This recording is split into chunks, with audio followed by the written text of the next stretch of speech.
ये मामला मुझे प्रेगनेंसी का हुआ। मैंने बाबर को जब बताया पे जाके इन्होंने मेरा इस्तिकाते हमल करवाया। सुलह इस बुनियाद पे हुई थी कि बाबर ने मुझे ये कहा था कि मैं तुमसे शादी करूं। लाइक एक जो लड़का लड़की की जिस तरह की होती हैं, he have my lots of videos और लाइक बेडरूम्स।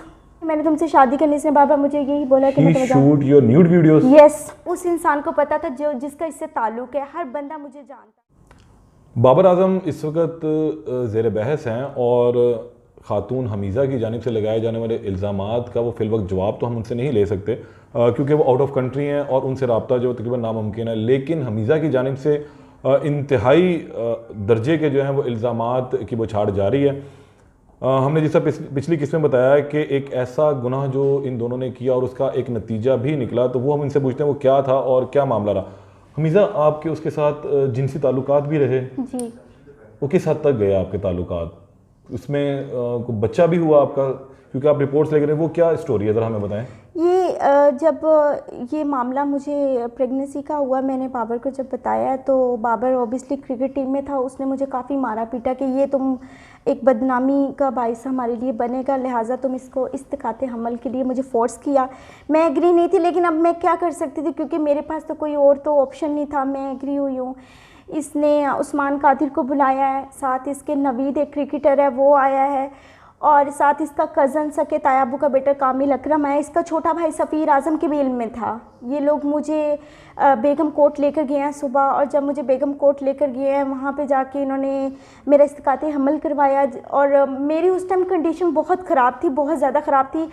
तो मैं बाबर ने फिर मुझसे ये भी प्रॉमिस किया कि हम दोबारा फिर मुझे एक दफ़ा फिर अपने जान से बाजी में लेके आया कि हम फिर शादी, मतलब फिर उसने मुझे कहा कि हम शादी करेंगे। मैं उसकी बात में आ गई, फिर घर वापस आए हैं। बाबर ने मुझे इंसिस्ट किया कि आप इस तरह करो कि आप अपने घर में सुलह करो, अपने घर वापस जाओ, क्योंकि मैं पाकिस्तान में कम होता हूँ, आप यहाँ पे अकेली होती हो तो अच्छा नहीं लगता, मुझे टेंशन होती है, तो आप इस तरह करो। मैंने फिर उसको कहा कि हम शादी कब करें। उसने कहा कि जैसे मैं टूर से वापस आता हूँ देन हम लोग इंशाल्लाह शादी कर लेंगे। मैं अपने घर वापस गई हूँ, मैंने सुलह किया, घर वापस गई हूँ। इसके बाद फिर दोबारा बाबर की वही हवस दोबारा शुरू हो गई, वही सब कुछ उसने दोबारा शुरू कर दिया। आखिर मैंने इतना तंग आ चुकी थी कि 2017 में फिर मुझे पुलिस कंप्लेन करनी पड़ी। अच्छा, पुलिस कंप्लेन की आप बात कर रही हैं हमीज़ा, आप लोगों के ऊपर कोई रेड भी हुई थी किसी होटल में, वो क्या मामला है? जी, वो इस तरह हुआ था कि बाबर आजम को वनडे मैचेस उसके हो रहे थे, तो उसको इस्लामाबाद में ठहराया था। मुकामी होटल है, मैं नाम नहीं लेना चाहती, वहाँ पे ठहराया है। जब वहाँ पे होटल में ठहराया तो इसने वहाँ पे किसी ने ना बता दिया कि इस रूम में एक क्रिकेटर के साथ लड़की भी है। तो इस्लामाबाद के उस होटल में पुलिस आ गई। जब पुलिस आई है तो मैं और बाबर आजम वहाँ पे रूम में मौजूद थे। पुलिस ने आके just knock the door and उन्होंने पूछा हु शी, तो ही वॉज कन्फ्यूज़। तो फिर उन्होंने कहा जी आप दोनों को लेके जाना है। बाबर आजम को उन्होंने पहचान लिया कि ही इज़ अ क्रिकेटर। फिर उसके साथ बिल्कुल रूम में इनके उस टाइम जो सीनियर प्लेयर थे इमरान नज़ीर से, इमरान नज़ीर ने आकर फिर हमारी उस पुलिस की जो कार्रवाई थी उसको ख़त्म उधर ही होटल में करवाया। उसके बाद फिर ख़त्म हो गई थी ये बात। इस तरह काफ़ी मरतबा हुआ है, कई मरतबा इस तरह के मामला भी क्रिएट हुए हैं, क्योंकि इतना तो इसका स्ट्रॉन्ग नहीं था ये कि इन चीज़ों को फेस कर सकता। कभी किसी को इसने बुलाना, कभी किसी को इसने बुलाना, इस तरह तो बहुत कुछ होता रहा। इन सब जितने मेरे रिलेशनशिप थे, मैं ऑनलाइन यहाँ पे ये बात कर सकती हूँ कि इस चीज़ का उस्मान कादिर को पता था, इस बात का इसके कज़न्स, इसके भाई, इसके वालिद, इसके हर उस इंसान को पता था जो जिसका इससे ताल्लुक़ है। हर बंदा मुझे जानता था, अहले इलाका मुझे जानता था, क्योंकि मुझे बाबर आजम ने किसी और इलाके में नहीं रखा था। बाबर आजम ने मुझे उसी इलाके में रखा था जिस इलाके में बाबर आजम का अपना घर था। अच्छा हमीज़ा, एक चीज़ अब हम इख्तिताम की तरफ भी जाएँ। जी जी। ये बताएं कि अब इस सारे एपिसोड के बाद आप लोगों ने थाने भी एक मुआहदा किया था, वो मुआहदा क्या था? मुआहदा यही हुआ था कि हमारी मशहूर सुलह हुई थी। मशहूर सुलह में बाबर आजम ने मुझे समझाया, क्योंकि इसके फादर, इसके भाई और इसके अजीज़ आए थे। उन्होंने मुझे काफ़ी इंसिस्ट किया कि आप ये कंप्लेन वापस लें, क्योंकि आपने इसका कैरियर बनाया, आप ही इसका कैरियर बर्बाद कर रही हैं, तो अभी इसका वर्ल्ड कप आना है, ये है वो है। इन्होंने इस तरह बात की। ऑफ कोर्स मुझे मोहब्बत थी, मैं तो इसको इस तरह ज़लील और रसवा नहीं करना चाहती थी।